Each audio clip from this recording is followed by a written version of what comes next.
Hello, this is Paul Bergin from the Mars Hill blog, which you can find at www.paulbergin, that's paulbergin.blogspot.co.uk. This is part of what I'm doing here, a series of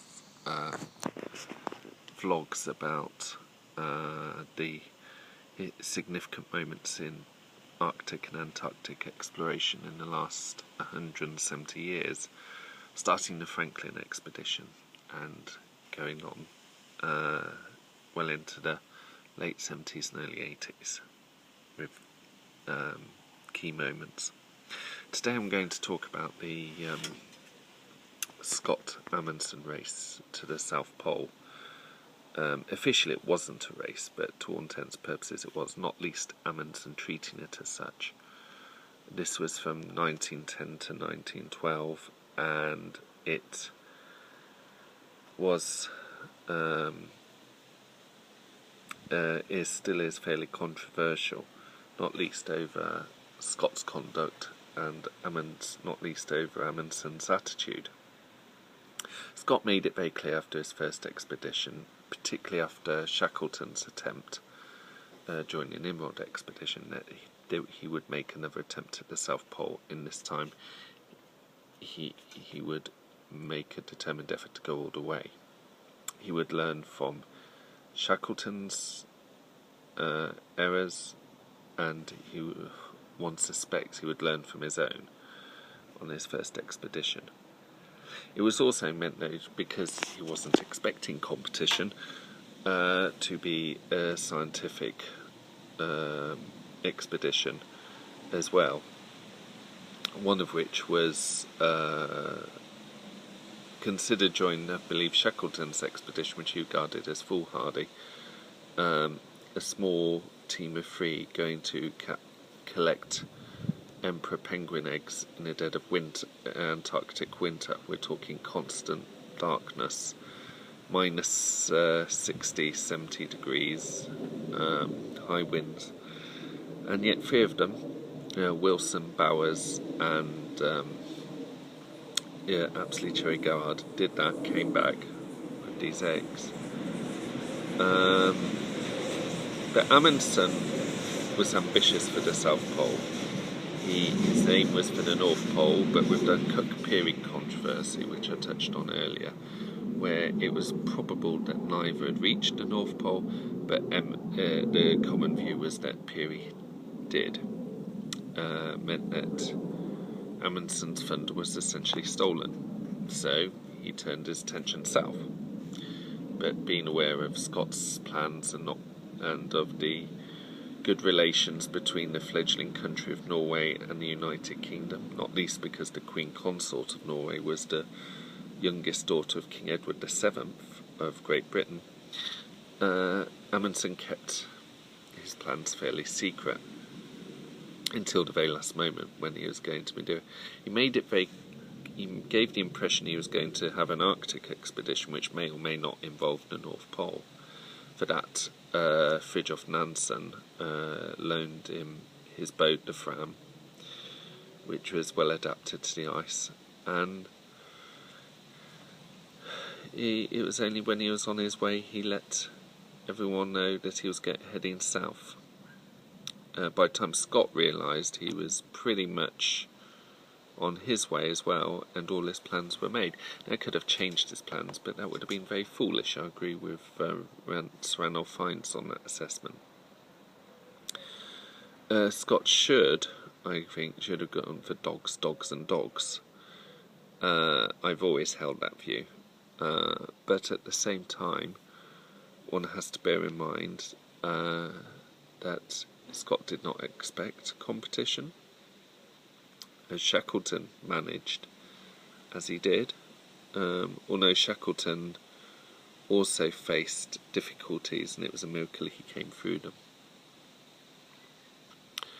So Scott puts his base on his old haunting ground McMurdo Sound, builds a prefabricated hut at Cape Evans.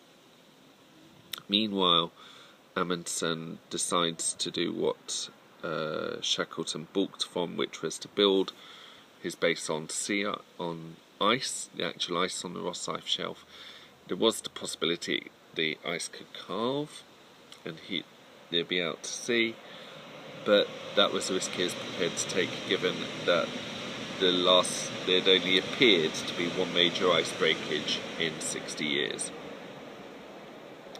And that is, I think, the most heavy gamble Amundsen made in the whole thing. Now, he took dogs, and dogs, and when some dogs failed, he had killed them and fed them to the other dogs. Now, even then, let alone today, that came across as fairly barbaric.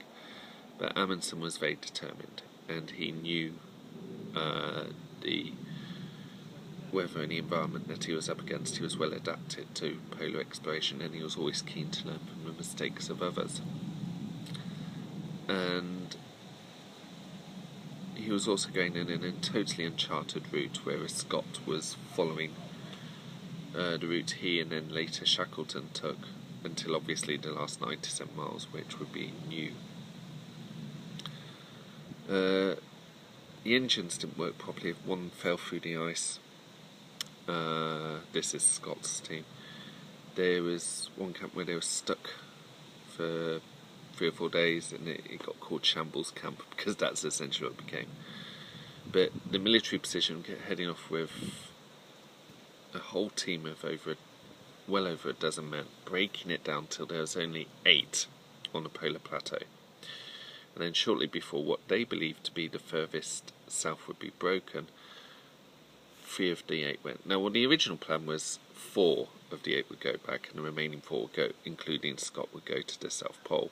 At the last minute, it looked like Scott changed his mind, although there's speculation of how Scott may have planned this quietly beforehand and decided to have a team of 5 rather than 3. That was very hazardous in some ways, and some argue that contributed to their deaths later. But at the same time, it could be argued that it did have if everything gone well, it would have caused minimal problems, and you would have had no major change. The thing was that Amundsen and his team had almost no upsets, and they arrived at the South Pole December 1911. They stayed there for 3 days. They made damn sure they were there. They did every check possible, because Amundsen wanted to avoid the problems that had gone around the Cook-Peary controversy. He made sure that he left, in case anything happened, an envelope for Scott to take back should he arrive later, which he did a month later, and any excess materials that he felt they could use. It goes without saying that Scott and the others were totally disheartened by not being first, but they seemed to take it on the chin, and going back, it didn't seem so bad. Everything was going according to plan, but Petty Officer Evans seemed to have a mental and physical breakdown, and he collapsed and died on the 18th of February, a month into their journey back. To this day, no one completely knows why. It's thought that he may have had a brain injury caused by concussion from a fall, coupled with an infection he may have got from cutting his hand shortly before the last support team left. Some have said that the support team nearly didn't make it back alive. Lieutenant Commander Evans, no relation, who led that last support team, developed scurvy, but there's evidence that was due to his intransigence in not eating the necessary food that would have prevented it. The 3 of them were very lucky to get back when they did because of that.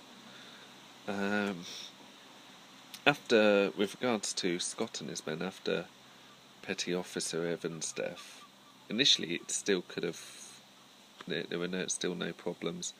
It still could have gone well, but Oates started to develop gangrene, have major frostbite. It seems like what caused that probably wasn't there. His old Burwell wound didn't help. But at the same time, We had what's recently found the coldest March in the 20th century in Antarctica, and it hit the Ross Ice Shelf, which made Scott and his men suffer in ways that no one else in that barrier had for a while.